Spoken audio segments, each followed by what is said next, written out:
Welcome to another video. Another video about one of my favorite topics, Chiron. Now, I always try to make, or what motivates me to make videos. First of all, what motivates me is if I am interested in something and I can't find it on YouTube myself. And I didn't find a lot of videos about Chiron. Secondly, I had a transit on my Chiron. So I think that I have some new insights that I want to share about Chiron. And third, I saw a documentary of the group, the singing group, a Belgian band that was very well known. It is called Vaya con Dios. It's not Belgian pronunciation, Vaya con Dios. It was an interview with the singer. Her name is Danny Klein, I suppose, and she was talking about something that I thought was so Chiron-like. And she is a Belgian singer that was known around the world and did performances really from Japan to I don't know where. So she was really, really, really big, you know. A great performer as well. And she was talking about her life and she was trying to explain, I think she's around her end 50s, and that is important to say. And she was talking about the fact that, so she was explaining why she stopped at the moment that she was so successful. And she said, well, I asked myself, why did I needed so much recognition? Why did I needed so much public to recognize myself? And it was that insight came. I looked in the mirror and I said to myself, but I do see myself and I do see other people and everyone is unique and everyone is who they are. Why do I have to need all that recognition? I thought that was so Chiron-like. So I said to myself, I'm going to look it up on the internet, her date of birth, and yes, she had a Sun conjunct Chiron, and this video is about Sun conjunct Chiron, which was so typical. It's so much, of course for her, it's not for all people about performance. She had it in Capricorn, but what I'm trying to say is that Sun conjunct Chiron is all about identity, it's all about recognition. It's all about I am, and it's all about the pain around it. So, before I go into the Sun conjunct Chiron, and I'm going to make other videos, certainly the Moon conjunct Chiron as well, because I think those two are very important. First I want to explain something about Chiron, but very shortly, and then I want to explain something about healing, also very shortly. Now about Chiron, we know Chiron as a planetoid, and it's between Saturn and Uranus, and it's about the wounded healer. We all have it, but we don't all have it on a very prominent place in our horoscope. So Chiron was a centaur, do I pronounce it well? Half horse, half man, half person. And so he was wounded, to say very briefly, he was wounded, and he couldn't heal it. He couldn't heal the wound. But in being able to see the pain of other people and being able to heal others, that was when he became a great teacher, and that was what he was all about. So that's very briefly. You can find on the internet lots of explanation about Chiron. That is the clue of Chiron. It's the wounded healer.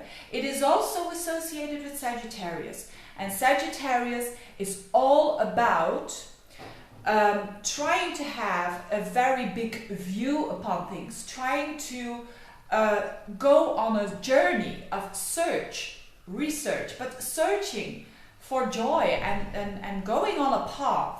And that is also very much associated with Chiron, to look for different pieces in order to see how the puzzle is constructed. That is Chiron. Now healing, to know something, I don't know much about healing, but what I do know, or what I have learned through the years, is that healing doesn't occur on just one level.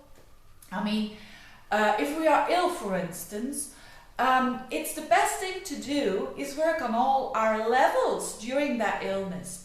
And what do I mean by that? I mean that we all have a physical level. No, actually we all have the level of circumstances, which you could call it's the environmental level, it's the social level. We have the circumstances. Then secondly, we have our bodies. And then we have our psychological level, our thoughts, our mind. And now we have spirit. And we all know, or lots of us know, that if we are ill and we're only going to work at one level, which is the physical level or the environmental level, we can heal. But if it's not understood in the other levels, then it will come back. I'll give you an example. Someone can have sinusite, or how do you call it? You know, having no air and being, here, the nose. And someone can say, when they are ill, okay, I need a surgery because, it's all locked. And it's because the place where I work, they use air conditioning. So I need to have this surgery. And I can do that. And then it comes back. But maybe when that person is working on more levels and trying to find out, okay, there is meaning in being ill, even if it's just a sinusite. Maybe they can think about, are they happy in their lives? Where are they not happy? Maybe that person is not happy at work. Maybe that person feels that it's so working against its own nature and they want to do something, their soul wants to do something completely different. Now, if they're doing that, if they have the courage and the energy to make that shift happen, then all the other levels are going to benefit. On the other hand, I want to say that if you start at the highest level with the healing, then you don't need to heal on the lowest level. So in other words, if that person would have immediately changed her job or his job, and then psychological level, there would be nicer thoughts and she or he would be happier, and then the sinusite wouldn't be there or wouldn't come back.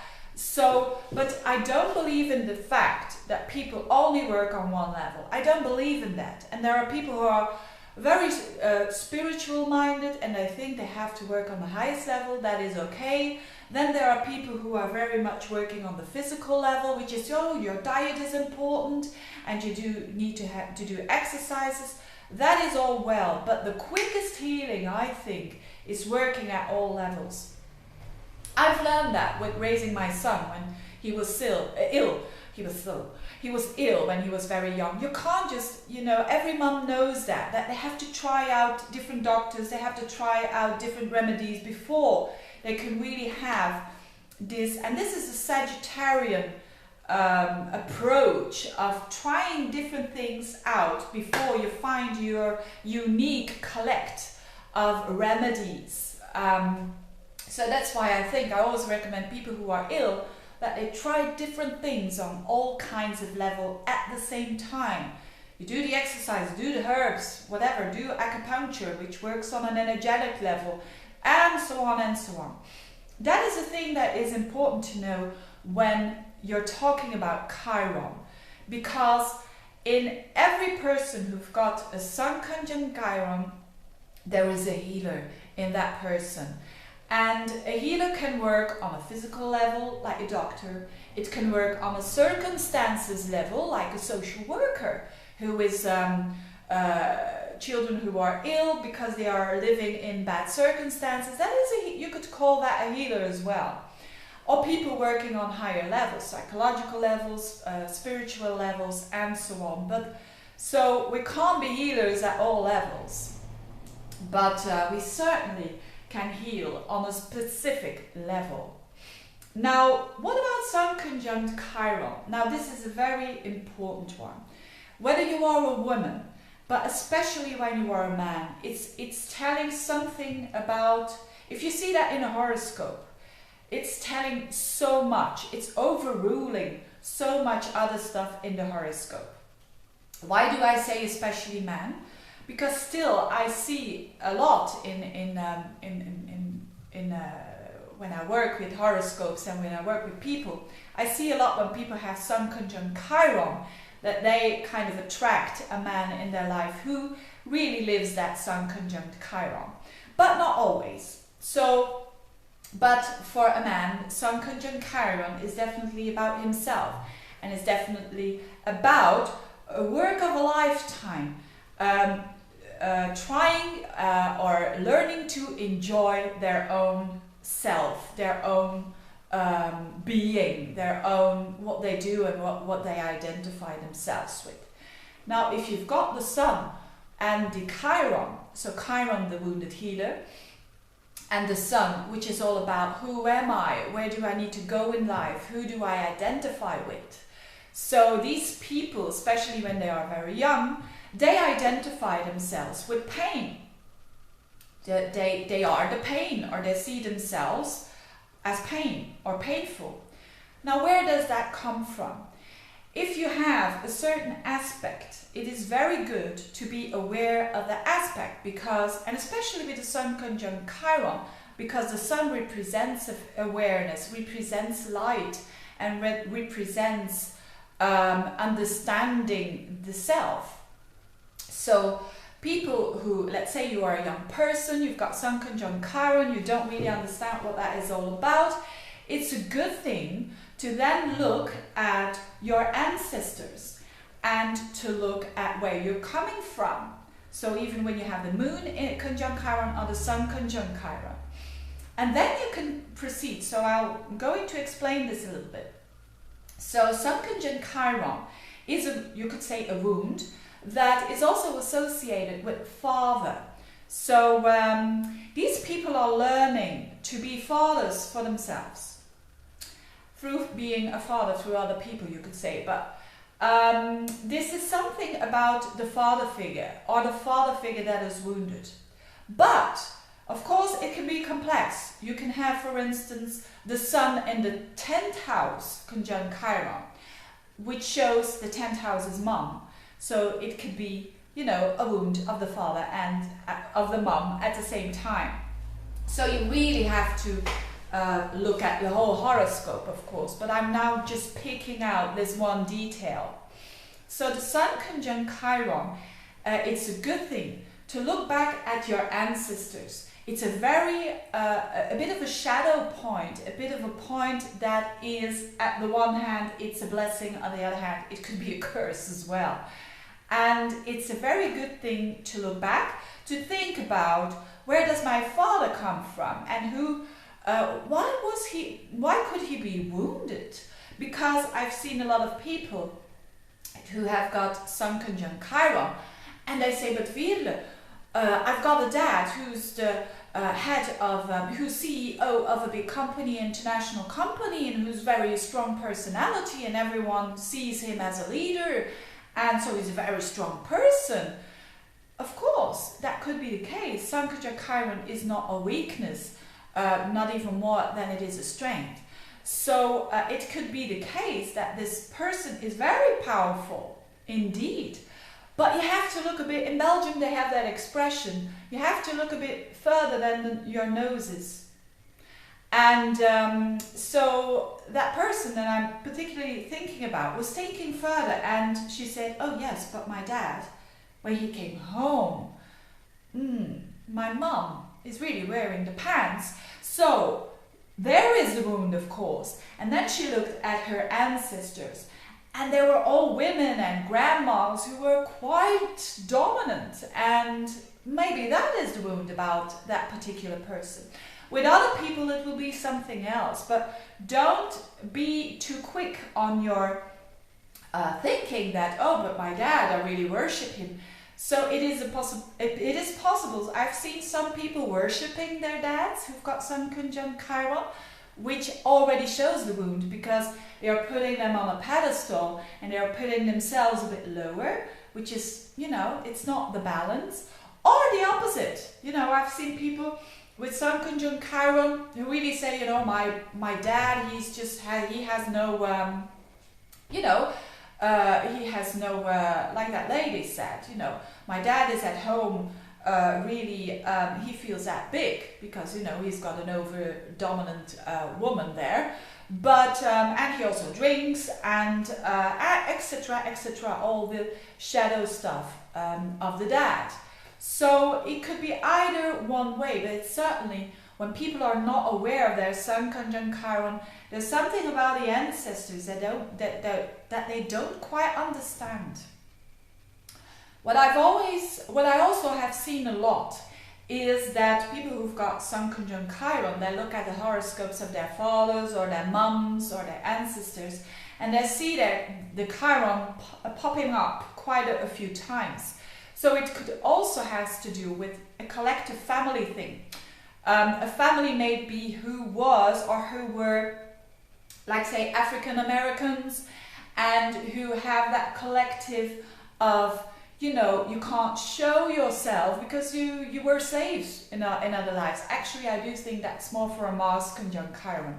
But anyway, or they could be people from, like I've got a Moon conjunct Chiron, and I come from generations who are gypsies. So there's also that, you know, feeling less than normal people because they had to, you know, they were ridiculed or they had to work harder on their identity to be someone. So that could be the case as well. So many scenarios, of course, and every scenario is unique. If you do believe in a spiritual approach, if you're someone who does believe in reincarnation and in other lives, I do strongly believe that people with Sun conjunct Chiron must have been ridiculed in their former lives for something that they were very good at.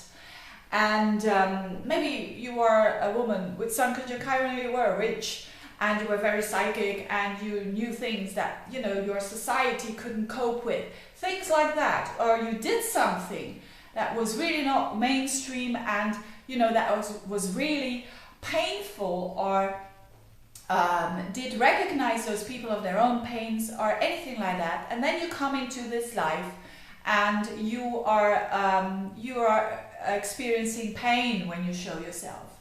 So I also do believe that on a spiritual level, that if we've got a Sun conjunct Chiron, we will certainly, our soul will, our spirit will search for a family when there can, are situations or relationships where they really feel that Sun conjunct Chiron.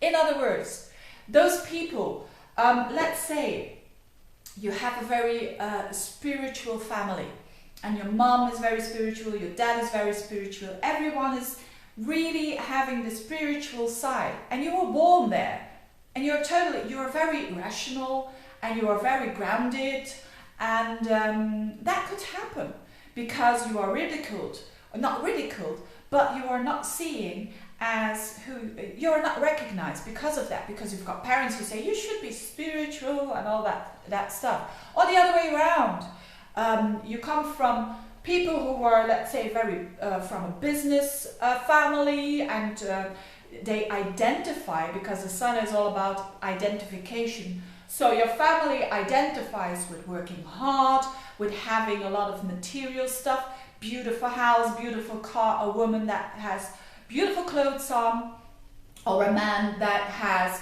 a profession that is really, you know, that other people look up towards, and you are someone who just likes photography, or you're just someone who's not into the material stuff of life. You don't hate it, but it's not your thing.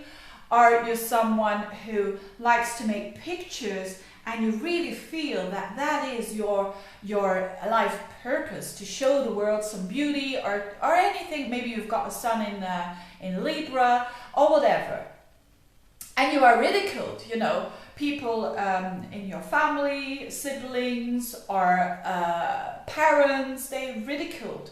They ridicule you because they think that this is not important in life. You know, all that photography is very beautiful, but can't earn any money out of it. Things like that. People with Sun conjunct Chiron will really attract these, especially when they are younger. They will attract these situations. Or in relationships, they will attract a man or a woman who is not seeing them. You know, in my language, I love you means I see you. So definitely when they are becoming more aware that, like that singer Danny Clan said, I don't need all that recognition of other people, that they are start seeing themselves, who they are, and really working on their own self and on their own identity. And often these people, when they're having a transit on their Chiron or having a Chiron return, these are opportunities to become even more aware if they weren't aware already, and even to grow faster exponentially when it comes to that being you know, the good things about the Sun conjunct Chiron, which is recognizing other people's identity, which is, they are the best in inspiring other people. They are the best in knowing if people are stuck. They are the best in knowing the path of other people, or trying to help them to think about other people's paths and other people's life paths and other people's purposes. They kind of can bring it up into other people. The best. And of course, because that's their thing. That's something that they have been struggling with for a long time. And when you struggle with something, you're like the Sagittarian. You try to find remedies. And because you're an expert in it, you can do very well. So it's really loving other people and then the love for yourself, I think. I know that for most people, they have to start with love for themselves and then it comes to other people. But with the Chiron, the people who've got Chirons, it's mostly the other way around. When they're starting to see other people, to love other people, to then it turns back to themselves. I think that's about it. These people can become the best healers when it comes to motivating others, when it comes to shining a light upon other people, and and not being afraid anymore of success, because they fear. You could say they kind of fear their own success. So the clue is enjoying who they are, and as well, when they do that, they also will. More and more people will come into their life who are going to see them just the way they are and not expecting things of them anymore. So, oh yes, I didn't say that. It could also be when you are very unaware of it, that actually you are deliberately causing pain to others. So that's the other side of the coin, you could say. So people who are not aware of Sun conjunct Chiron, they could be the bully. Or the bullier, or how do you say that? So when do you hurt other people? Because you are hurt yourself. So that's basically the thing. So I hope this has given you insights about Sun conjunct Chiron. If you're having it, see it as a sensitive point, but see it also as something that you have to practice on for the rest of your life. And that is just so practice, I think. Wish you all the best with the Sun conjunct Chiron, and see you next time.